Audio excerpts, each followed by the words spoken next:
Hey guys, and welcome to my patch notes review for the Neon Dragons edition. Uh, the big thing here is obviously the Neon Dragons. They look pretty cool.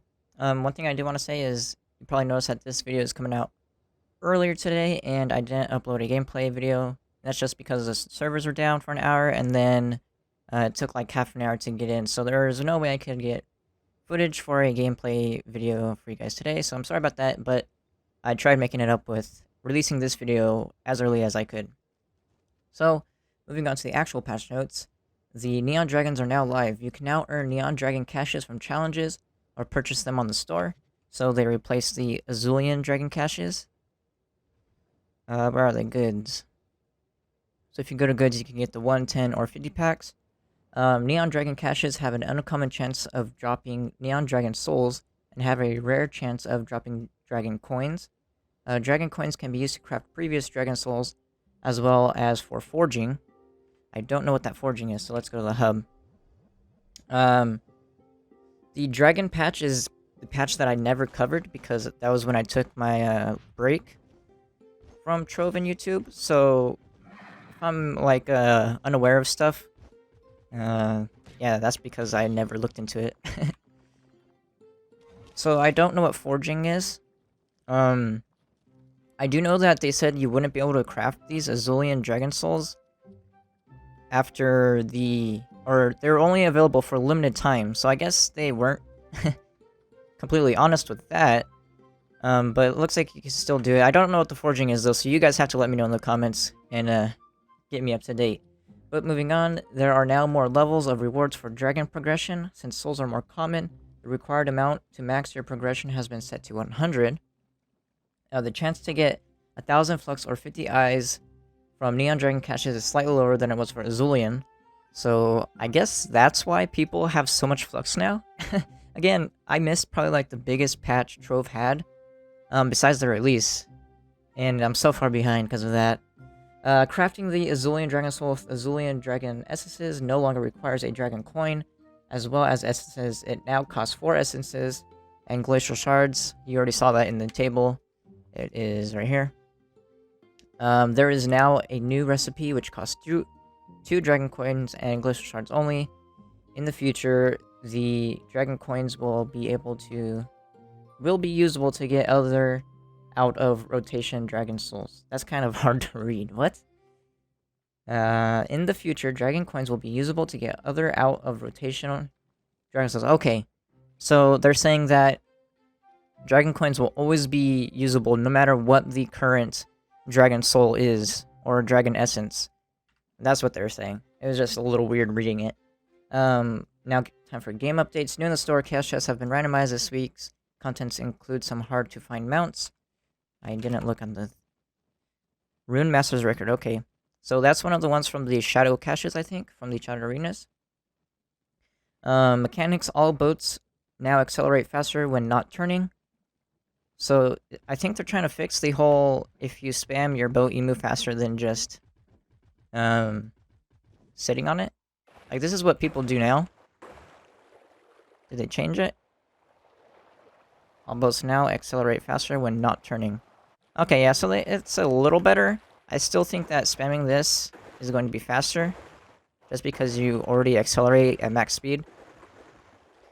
But it looks like they're trying to fix it, which is good. NPCs should no longer get pushed around by Tomb Raider minions. Friends are now visible through walls and further away using a different color. That is a green color. I've seen it on one of their live streams. If you have a friend that's in the same world as you, up to probably like 100 meters away, I would say, you can still see them through walls and stuff, and they'd be highlighted green, which is pretty cool for not getting lost if you play with someone else. Adventuring. Earthly Dragon Adventure Chests no longer drop. They have been replaced with Panda Adventure Chests, which have a chance of containing the rare Giant Red Panda and Giant Fey Panda mounts, designed by Fried Sushi. So we can take a look at those real quick. So here they are, the Giant Fey Panda and the Giant Red Panda. See, this is how you can tell I missed that one update. I didn't get the pets, or the mounts. Had to scroll down, sorry if you can see my dash, or taskbar. The Neon City biome now shows up as a challenge biome, that's pretty cool. UI and settings, the equipment comparison tooltip now shows correct differences for percentage-based stat modifier. So that is your max health. Do I have it on any of my gear? Okay, so 33% maximum health is now going to show correctly if you're comparing it to something that doesn't have percent max health. Maybe it just has max health. I'm pretty sure that's what that means. Which that is awesome if that's what that means, because it makes it easier for people that don't know percentages as well as others to gauge which has more health than the other, which is pretty cool. Added rules to select an acceptable default full screen resolution if none is set when Trove launches. Let's check that out. I actually don't know what that means, because I play in whittled full screen and it always leaves like a big bar at the bottom. You used to see it probably in my older videos and thumbnails that there is a big gray bar at the bottom, and to fix that I have to go to full screen and back to windowed. But I don't see where that update is. Maybe you have to go to full screen. I don't know. I'm pretty sure if you figured it out, you can let me know in the comments below. Added brightness and gamma settings, which is right here. Added whisper to player context menu in chat. So that is because they didn't have, when you right click, there wasn't a whisper. It was only add friend, invite, ignore, and report. And you still can't. They still haven't fixed the bug where you can't select things underneath your chat window. But they did add the whisper option, which is pretty cool if you don't want to whisper or type W and then their name. The map legend now changes based on which world you're currently in. Maybe that means you won't see recipes in the newbie zones because you can't get recipe dungeons in those zones. Let's check real quick. Moving on, while I'm doing this, the game now mutes sound when it loses focus. That's actually pretty good, because when I want to hear if my videos are actually recording sound, I have to mute the game from the Windows taskbar. Okay, so now we are here. Nope, it still says recipe dungeon, so I do not know what that meant. We are in the green zone, so maybe that's one of those lies that they do. I'm not sure. I'm not going to say that because I don't know. When making Steam wallet purchases without the overlay enabled, the client now tells you that your overlay must be enabled for that action. The chest/loot box opening UI now closes when the player moves or presses escape, just like other UI elements. That's pretty cool because you used to have to just click the red X, and sometimes it's annoying. Not all the time, but it's still a nice change. Loot, the new uncommon and rare staff styles have been added to the game. Again, like the last couple patches, they're kind of adding more, so when people, the older players, and I guess newer players benefit, go back and level up a new Tomb Raiser, they have more styles to unlock, which grant them more mastery points. The new melee styles have been added to the game, and the granted shadow keys, which were broken, should now work.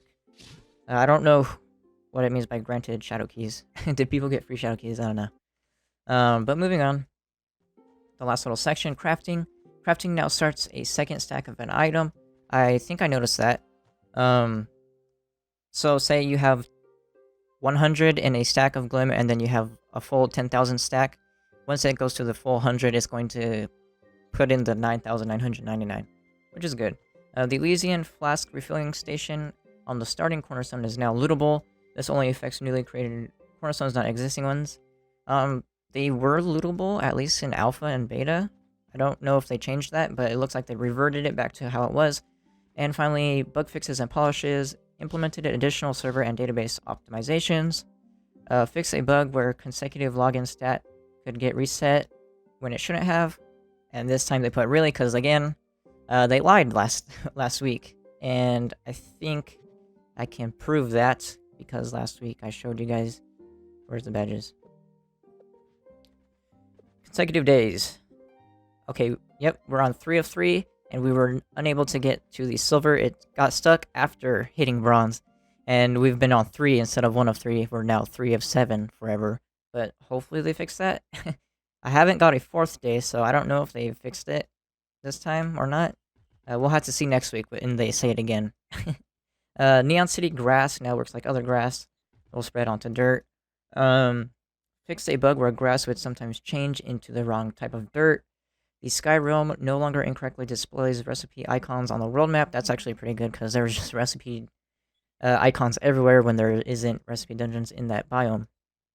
Master Magician and Master Cheap emblem descriptions no longer incorrectly state that they can be bought for qubits or credits from the store, correctly state that they can be obtained by achieving the appropriate mastery rank.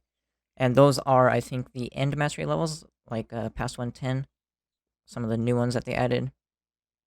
Yeah, so level 160 and 170 mastery, they state now in your collections that that's how you get them. Fix an issue with patron passes not working when changing worlds soon after purchase. That's mostly noticeable for when people change worlds and they see that their flask haven't been changed. Say you had 15 flask charges from the patron bonus. So say you had 13, and then with the bonus you have 15. Once you changed worlds, it would automatically go back to 13, and you have to refill again to get your extra 2. So that's a good bonus or a change. Where we fix a bug where the Fog of War would not update correctly. I ran into that a lot. It was very annoying, so I hope they did fix it this time. Fix a startup crash. A lot of people have been having that, so I'm glad. Fix a bug causing visual effects to sometimes not appear. Club World maps no longer incorrectly use a dragon biome icon on the map for zones that cannot be modified. Fixed the unsightly flickering in the Warhorse and Radiant Seed mount visual effects. I was gonna mount them and show you, but they're fixed, so that would be no point. Cursed skulls no longer break apart when completed. Arcanium crawlers have had their legs made more symmetrical. Slightly decreased number of log lines in the club log. And 3-star dungeons should now use the correct portal on the outside when completed. I actually did run into that bug a lot, so I'm glad they changed that. Let's see, there is actually a note underneath. Let's see. Made one update to the patch notes. The new crafting recipe for Azulian souls now costs 2 dragon coins. So that's actually very expensive. So I guess when current dragons get recycled out, they're going to be double the price if you want to go back and get them. So that's kind of a limited time effect, but it's not necessarily a limited time. It's just a limited time half off, I guess. But that's actually it. It was hopefully a patch of actual updates, because these updates are actually pretty good, so I hope they actually implemented them. But besides that, I hope you guys enjoyed the video, and remember, if you need help with anything, you want me to make a guide about it, put in the comments below, and if this video gets 5 likes by my next video, I'll post a guide on the top comment. I hope you guys enjoyed the video,